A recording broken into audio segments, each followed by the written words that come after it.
Hello, and welcome to Dash Talk. BitRefill is a gift card and mobile refill seller that supports 1,650 different businesses in a total of 170 different countries. And today I have with me BitRefill's CEO, Sergej Kotliar. Sergej, how are you? How are you? I'm fine. Thanks for having me. Yes, thank you for joining me. And so everyone knows, Sergej has asked if he can ask me a question or two or a few throughout this interview about the Dash community. So this will be potentially the first time that there's been a little back and forth. We'll see how that goes, won't we, Sergej? Yeah, exactly. Good. Let's see how it goes. Let's see how it goes. Well, let's start by me asking you a question. When did BitRefill begin, and why did y'all start it? Well, it began at the end of 2014, and I think I read the thread of what we do as always from the beginning, been enabling people to do stuff with their coins, and this is the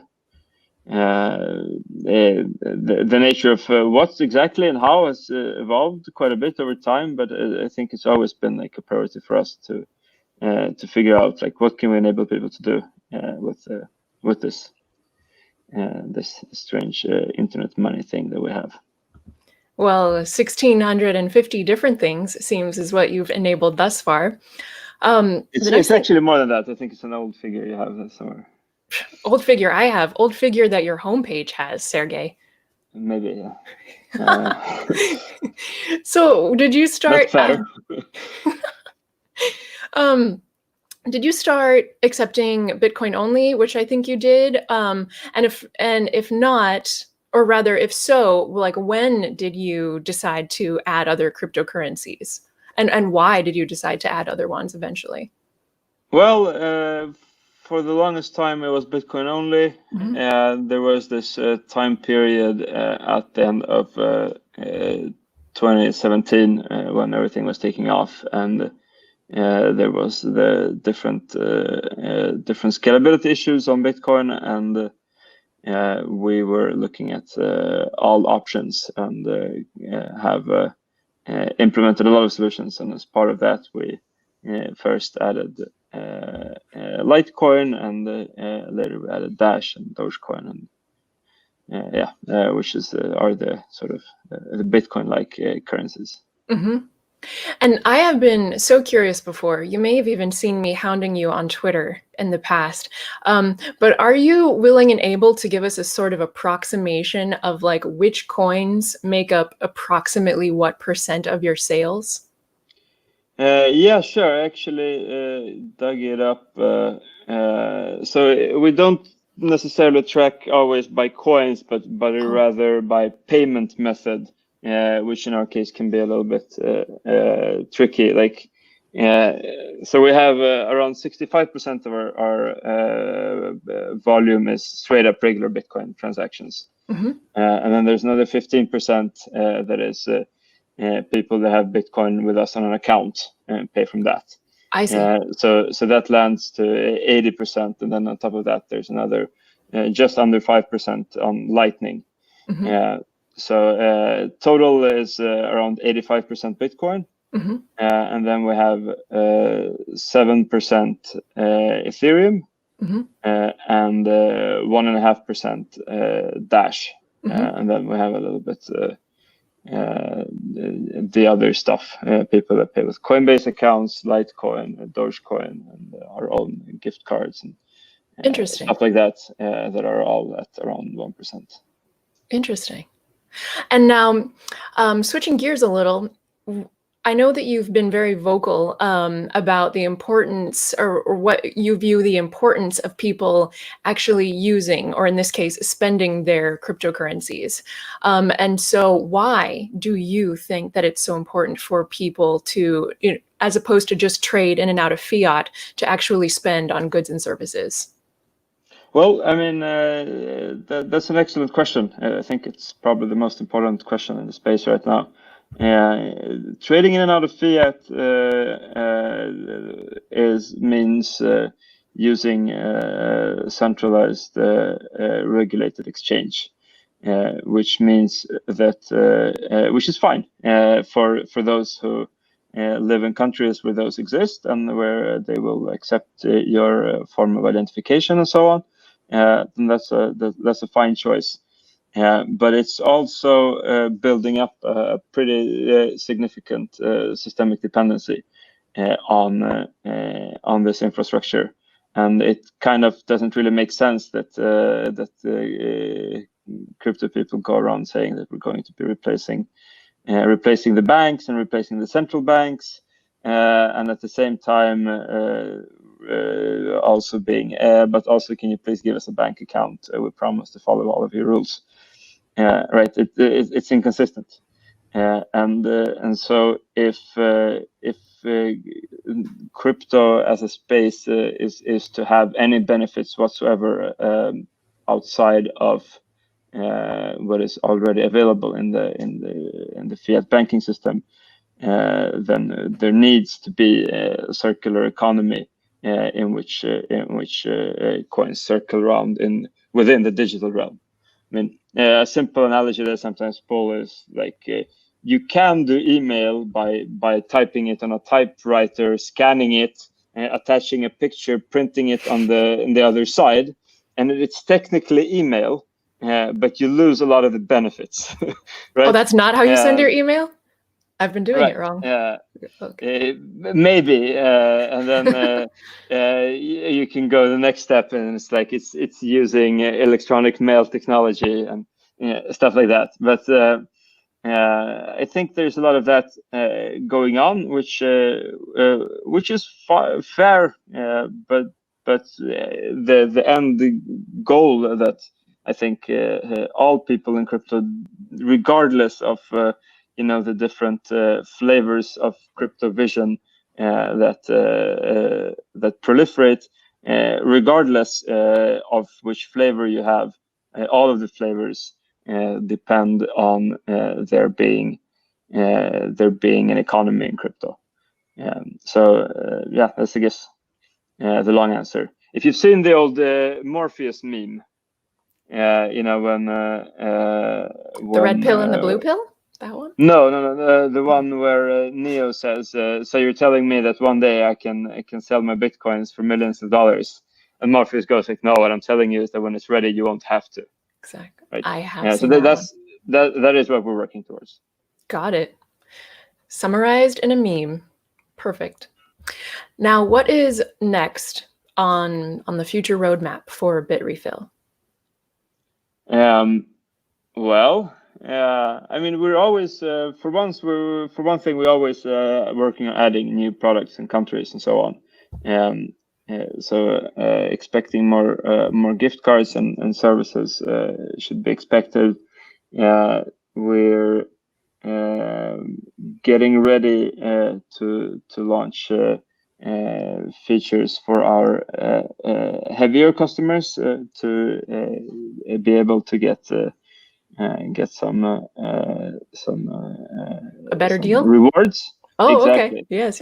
So we're working on those things. Should be out soon. We'll see. Maybe even before this interview goes live. Well, it depends, I guess. There's things like that that we're working on. I'd rather wait until we have things ready to announce. Certainly. I'm sure you've just given a very tantalizing teaser at this point. Yeah, I guess.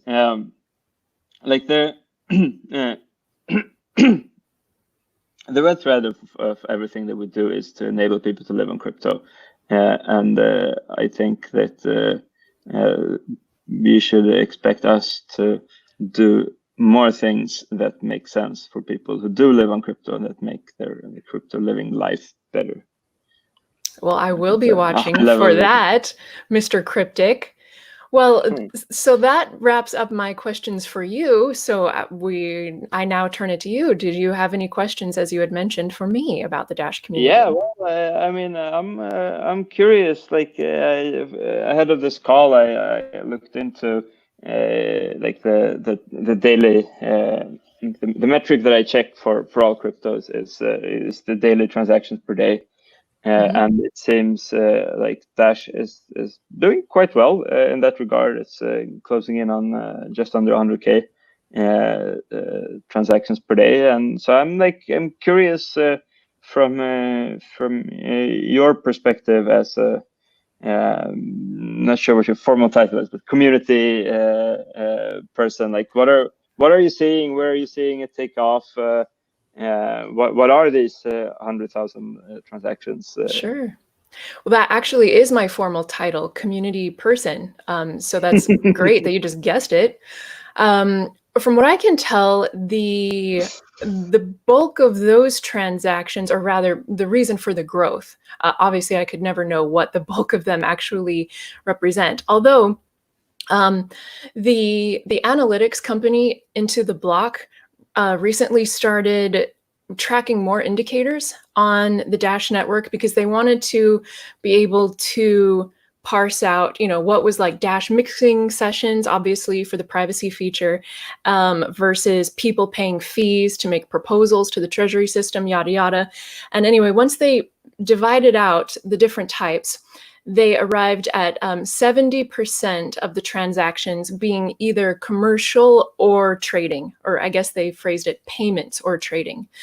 And from that point, they then scraped out like giant transactions, which were more likely to be, exchanges or whatever. Like I think when they scraped out transactions over 100K, that brought the average down to something like 0.1 Dash being the majority, or rather the average or majority of transactions, which has led some to believe that those are actually like payments.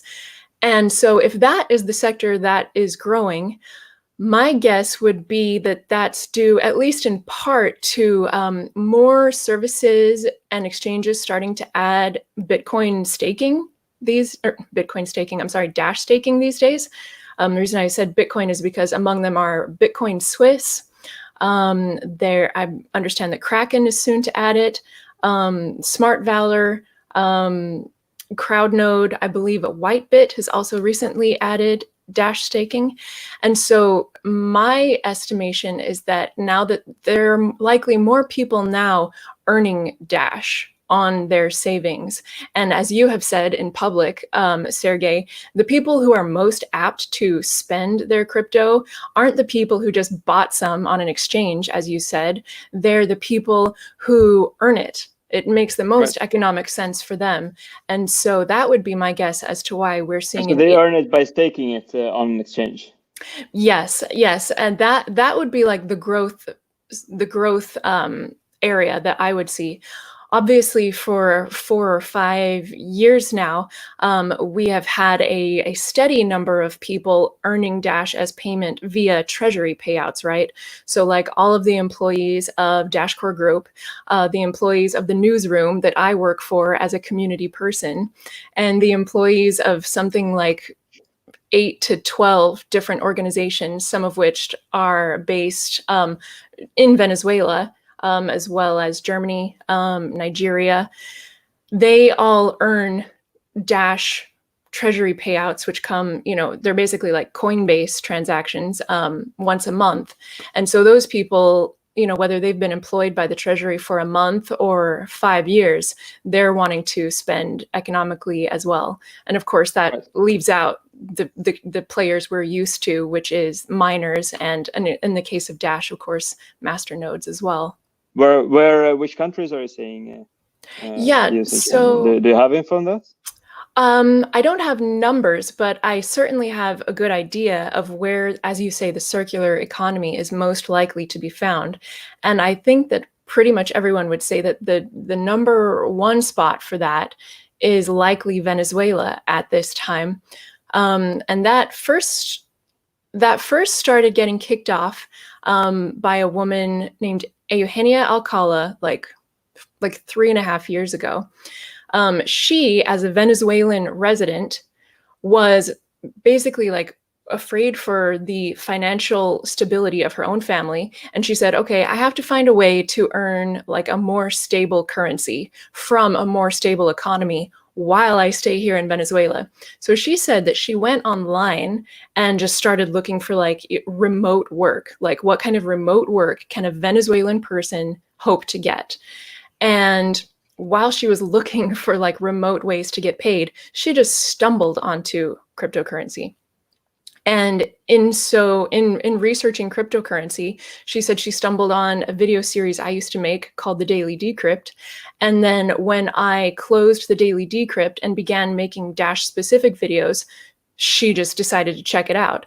And so once she saw Dash and thought it was worth trying, she herself started making these monthly treasury proposals, asking the Dash network as a whole to fund a conference, like an educational workshop that she would put on, I think, right there in Caracas.